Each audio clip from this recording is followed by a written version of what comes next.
ছোটবেলায় অনেকটা অনেক ফর্সা ছিলাম, এটা আমার আম্মু বলে। যদিও আমি বড় হয়ে দেখতেছি আমি কালা, মানে যত বড় হয়েছে ততই দেখলাম যে কালা। যাই হোক, এই কালা কালা ফিলটা যখন মন থেকে আসে তখন মনে হয় না এবার আমার স্কিন কেয়ার করা দরকার, ফর্সা হওয়া দরকার। দুনিয়ার সবাই সাদা ধবধবে হয়ে যাচ্ছে আর আমি কিনা কালো জগতে পড়ে আছি। তো তখন আমি স্কিন কেয়ার করতে লেগে যাই, কিন্তু আমার স্কিন কেয়ার মাত্র 2 দিনের জন্য। যখন মনে হয় তখন 2 দিনের বেশি যাই না। ভাই শুয়ে শুয়ে রিলস দেখে পর পাই না, একটু পড়াশোনা করার দরকার, এটাই করি না।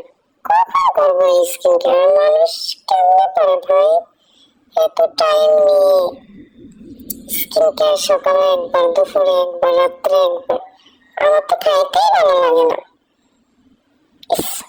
যাই হোক, একটু সাজুগুজু করতেছিলাম, বাইরে যাবো তাই। এটাও খুবই বিরক্ত লাগে, মানে আমি কি অলসের অলস, নিজের মুখে করে এটা বলতেছি।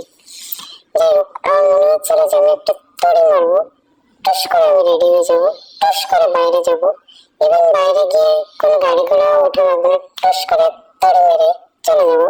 কিন্তু দুর্ভাগ্য,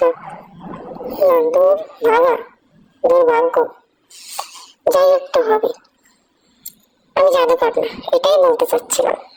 পরে আমি নিউ মার্কেট গেছিলাম, রিক্সায় করে না, বাসে উঠে।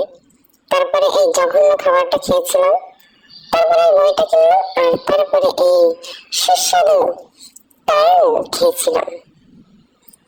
খাওয়ার পরে ভাবলাম একটা প্রকৃতির সাথে ঢং করি, ফোনটা প্রপোজ করতেছিলাম আর কেন যে ঝিলিমিলি বেলুন, ভাইরাল, কি বলবো এটাকে, ভাইরাল বেলুন।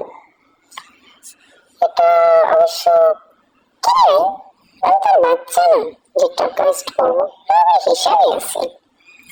তারপরে গেছিলাম এই কনসার্টে, এটা ভুল বলছি, এটা একটা খারাপ বলবো না।